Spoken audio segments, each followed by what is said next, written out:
Hello friends, இன்றைக்கி நவர மீன் எப்படி clean பண்ணுறதுன்னு பார்த்துலாம். இது வந்து நல்லா ஃப்ளஷ் நிறையா இருக்கும், முள்ளும் கம்மியாக இருக்கும். இது கிட்ஸ்க்குலாம் ஃப்ரை பண்ணி கொடுத்தீங்கன்னா அவங்க நல்லா விரும்பி சாப்பிடுவாங்க. அதே மாதிரி இந்த மீனில் வந்து முள்ளு ரொம்ப கம்மியாக இருக்கும். இது குழம்பு வச்சாலும் டேஸ்ட்டாக இருக்கும், ஃப்ரை பண்ணாலும் ரொம்ப நல்லாயிருக்கும். இது எப்படி க்ளீன் பண்ணுறதுன்னு பார்த்துலாம்.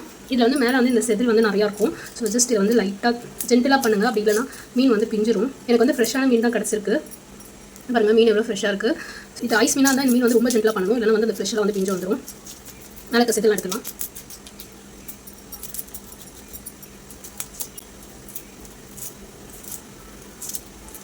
நீங்கள் பிகினஸாக இருந்தீங்கன்னா ஜஸ்ட் இப்படி கையை வச்சு எடுத்து விடுங்க. இல்லை கத்தி வச்சு எடுத்திங்கன்னா அது பிஞ்சு வந்துடும். கையை வச்சு எடுத்தாலே இப்படி எல்லாமே வந்துடும். இதோட தலைப்பாட்லேயும் இருக்கும். அது இதெல்லாம் எடுத்தாச்சு. இப்போது இந்த சைடில் இருக்கிறது வந்து லைட்டாக சிசர் வச்சு கட் பண்ணிட்டுருக்கோங்க. ரொம்ப சாஃப்டாக இருக்கும் க்ளீன் பண்ணுறதுக்கு. ஸோ இது ரொம்ப ஸ்ட்ரெயின்லாம் பண்ண வேண்டாம். நீங்கள் இங்கே வந்து இந்த காது கிட்ட இருக்கிறதையும் கட் பண்ணி விட்டுக்கலாம். இதுக்கு வந்து நீங்கள் தலை வேண்டாம்னா தலையை எடுத்துருங்க. இதோட இப்படி கட் பண்ணிங்கன்னா தலை கட்டை வந்துடும். இது தலையோட க்ளீன் பண்ணணும்னா ஜஸ்ட் இந்த காதுக்குள்ள வந்து இப்படி ஜஸ்ட் கையை விட்டு மேலே லிஃப்ட் பண்ணிங்கன்னா இந்த சைடு வந்துடும். அதே மாதிரி ஆப்போசிட் சைட்லையும் பண்ணிங்கன்னா இந்த வாய்க்கிட்ட ஜஸ்ட் பிடிச்சி புல் பண்ணுங்கள். அவ்வளோதான்.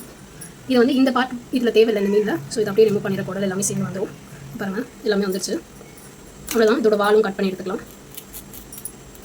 ஸோ இவ்வளோ தான் நவர மீன் க்ளீன் பண்ணுற மெத்தடு. ஸோ இந்த வீடியோ உங்களுக்கு யூஸ்ஃபுல்லாக இருந்தால் லைக் பண்ணுங்கள், ஷேர் பண்ணுங்கள், சப்ஸ்கிரைப் பண்ணுங்கள்.